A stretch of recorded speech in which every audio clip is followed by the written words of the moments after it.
And I would like to set the historical scene about what's going on in the Greek world at this time.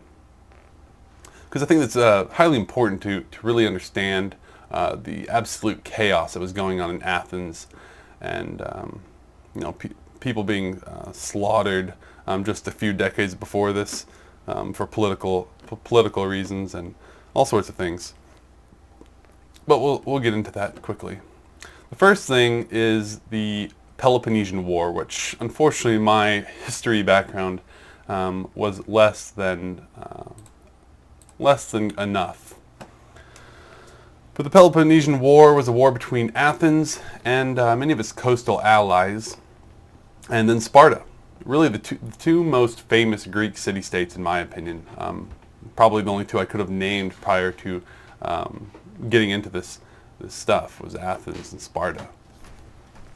You could think of Athens as mainly a seafaring nation. Not that they were always that way, but they developed a very strong navy at some point, and were very known for their naval power. And they're going to use that naval power in this Peloponnesian War to try to win this. Sparta, on the other hand, not a naval-faring city-state. So they're largely going to launch a land war, and that's kind of reflected in this image here, this map. These are all common license images I pull from no secret sources here. But this map really shows kind of the overall strategy of the Peloponnesian War. Not that it's particularly important to Plato, but I like to provide some of this extra commentary along the way, because I thought it was interesting when I ran across it. To see the level of detail that we actually can know about some of these battles from the writings of the times.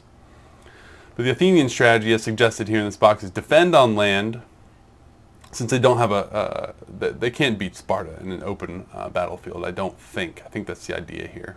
But they have a strong sea, so they're going to use that sea to attack the coasts against Sparta, which is in this red circle here, and its allies in green. And then the orange here is the Athenian Empire, basically.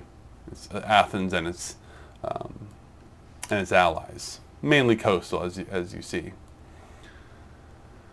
But I like this map because it just gives a brief idea of the overall, the overall strategies of each of these city-states, and that's something I don't think we get much of an idea when we just read a textbook. We don't get an idea of the actual strategy that goes in, and I like this because it kind of emphasizes the nature of the two city-states, Athens and Sparta. In Sparta, of course, we just think of the battle at Thermopylae with the 300, but I think that also is a useful image because it brings that strong land power, that strong ability to win on a battlefield with soldiers versus ships.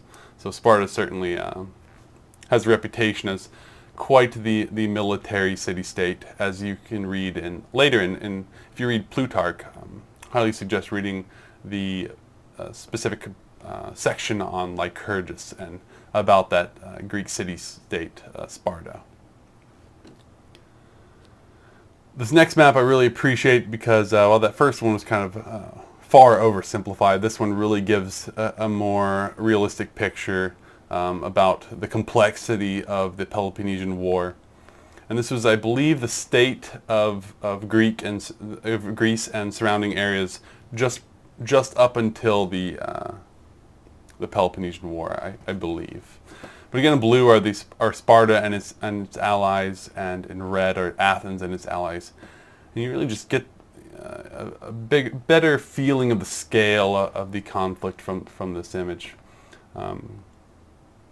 just because of one, a level of detail, but two, it also shows the areas out to Italy and Sicily, which Sicily ended up being a big attack point for Athens and its navy as well.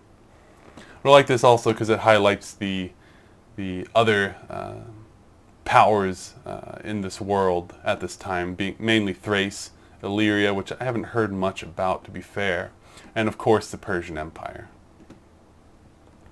But also like the utter detail and how many islands there really are in this area, and why such having a strong naval power like Athens did is so important. Because just look at the sheer number of islands throughout this Aegean Sea.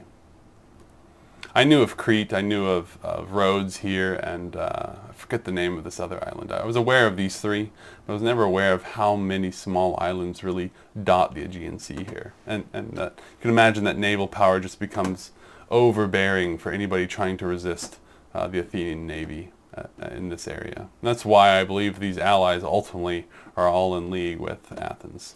Again, not a historian, commenting on my perception of what's going on here. All right, but that kind of sets the main historical scene for right before that. I believe I jumped ahead a little bit. I'll leave it here on the Peloponnesian map until we get to Plato, because he'll come in later when we discuss the people involved. But this Peloponnesian War ultimately did not go the way of Athens very well.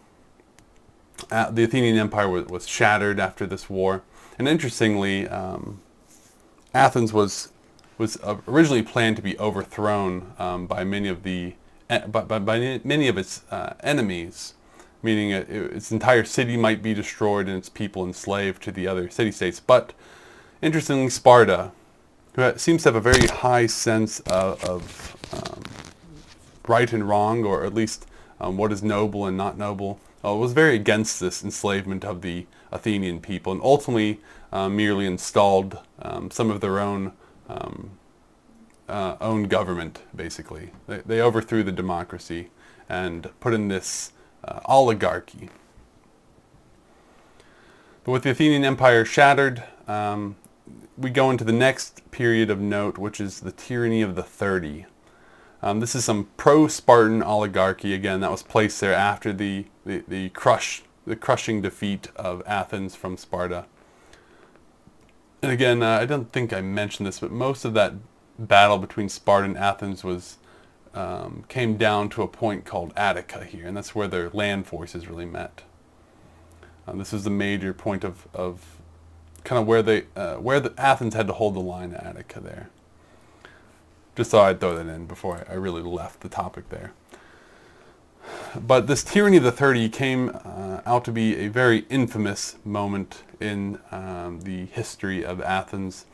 It was exceedingly cruel under this oligarchy. They really did not hold any punches against the people of Athens. Very cruel, resulting in the death of something like 5% of the Athenian population. And we hear throughout some of the other writings of the Greeks where, so-and-so has lost a friend to the tyranny of the 30. So it hit nobles as well as rebel rabble alike. Resulted in the confiscation of a lot of property of the Athenians, forced exile of pro-democracy Athenians, but it only lasted around 8 months, so it was very short and sweet, luckily for the Athenian people. And interestingly, Socrates, the subject of our apology here, is thought to have some ties to the 30, and this may have actually played a part in his bad reputation and perhaps his ultimate execution, though it wasn't directly for that reason. But he may have had some ties to the leadership of the 30. And the one way we see this is that one of his students, named Critias, again, not a linguistics expert either here, so if I mispronounce some of the Greek names, you'll just have to forgive me and bear with me. Maybe correct me in the comments so I can at least learn something. But yes, his student Critias was one of the 30, so he did have a tie through that means. Although, one of 30, it's hard to say, how strong of a tie that is, even if it's even enough to really win much favor. I'm not sure. But this tyranny of the 30 ended with fierce civil strife between the oligarchs and democrats in what was called the Year of Anarchy, which happened between 404 and 403 BC. And it's a rebellion led by Thrasybulus, who was exiled earlier but came back with some strong rebel force and ultimately overthrew the oligarchs. Again, yes, this is a strife between oligarchs and democrats, of course. Don't confuse Democrats with the modern day Democrats. These Democrats were pro-pure democracy, whereas, of course, in the United States we have a democratic republic. where we have representation through certain individuals that we elect democratically. But these democrats were for pure democracy, which is often simplified for our system in the U.S., but that's not ultimately correct. I like to clarify that as well.